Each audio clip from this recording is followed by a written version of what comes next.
आज के व्लॉग की शुरुआत मूंगफली के साथ। राम राम जी सभी को। तो मैंने सुबह सुबह कर दी मूंगफली छिलने की तैयारी। फिर मैंने बाहर आके देखा तो धुंध इतनी ज़्यादा थी कि पेड़ ऐसे टपक रहे थे जैसे बारिश में भीगे हुए हो। फिर मैंने किया मूंगफली को अच्छी तरह से साफ। मेरी बेटी बोली मम्मी लाल छिलका भी अच्छी तरह से साफ करना जिससे मैं आराम से खा सकूँ। तो मेरी बेटी मूंगफली देखकर हो गई थी खुश कि मम्मी तूने तो बहुत अच्छा काम किया।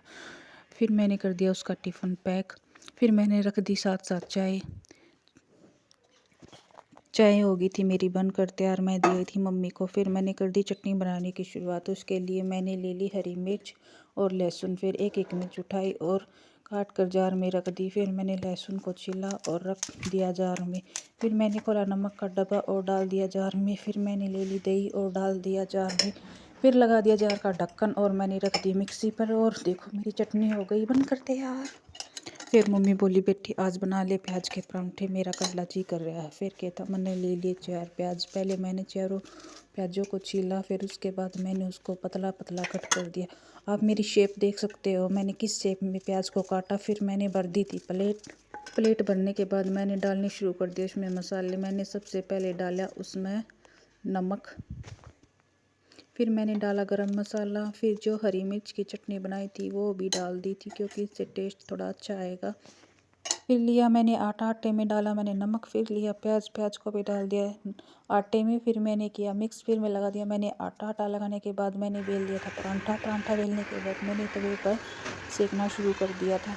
सेकने के बाद मेरा परांठा बहुत टेस्टी और यम्मी बन गया था। फिर मैंने लगा दी थी मम्मी की थाली। आप थाली को देख सकते हो उसमें रखा था दही चटनी और परांठा। खाना बनाने के बाद मैंने कर लिया था झाड़ू पोछा भी ख़त्म। फिर मैं आ गई थी रसोई में। मैंने बना ली थी थोड़ी चाय। फिर मैं आ गई नहा के फिर मैं हो गई थी तैयार। फिर मैं आ गई रसोई में। मैंने ये जूठे बर्तन इकट्ठे किए। आज पतीले में दूध भी थोड़ा सा ही बचा हुआ था। फिर मुझे 2-4 बर्तन दिखाई दिए। मैंने लगा दिए थे स्लैब पर। फिर मुझे बनानी थी राजमा के लिए मैंने टमाटर पीस लिए थे। उसके बाद फिर मैंने की राजमा बनाने की तैयारी क्योंकि कल वाले व्लॉग में जो राजमा बनाई थी मैंने उसकी रेसिपी आपके साथ शेयर नहीं की थी। तो आज मैं जो रेसिपी शेयर कर रही हूँ वो है राजमा की। राजमा के लिए मैंने कुकर चढ़ा दिया गैस पर। फिर मैंने डाला उसमें तेल मेरा पक चुका था। फिर मैंने डाल दिया प्याज को मैं देख रही थी कि प्याज पक चुके या नहीं। फिर मेरे प्याज भी पक चुके थे। फिर मैंने डाला टमाटर डालने के बाद फिर मैंने डाले उसमें मसाले। पहले डाले 2 चम्मच नमक। फिर डाला मैंने हल्दी। फिर डाली मैंने लाल मिर्च। फिर मैंने उसको मिक्स किया। फिर देखती रही कि टमाटर पके या नहीं। देख रही थी टमाटर पके या नहीं। फिर टमाटर मेरे पक चुके थे। फिर मैंने ले ली राजमा मैंने डाल दी कुकर में डालने के बाद मैंने कुकर में डाला पानी। फिर उसके बाद मैंने कर दिया था कुकर को बंद। आप भी इस तरह राजमा बनाना। फिर मैंने 7-8 सीटी लगने के बाद राजमा हो गई थी मेरी तैयार। मैं राजमा को इसी तरह बनाती हूँ। मैं राजमा को पहले नहीं उबालती नहीं छोले को क्योंकि कम टाइम में ही मेरी सब्जी बनकर तैयार हो जाती है।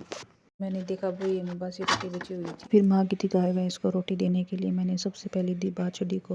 मैं बाछड़ी को रोटी दे रही थी तो गाय ये कह रही थी कि मेरे को दो मेरे को दो। फिर मैंने गाय को दी तो इस बाछड़ी कह रही थी कि मेरे को दो। फिर मैंने डाल दी थी भैंस की कौर में क्योंकि भैंस मेरा थी मारन।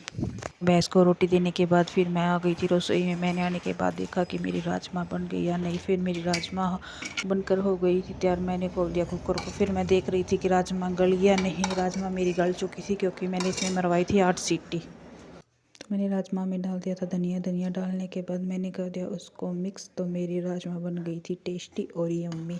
तो आप भी कभी ऐसे ट्राई करना जैसे मैंने राजमा बनाई थी। बहुत ही टेस्टी और यम्मी बनती है। तो इसी के साथ करते व्लॉग को and. Like share and subscribe.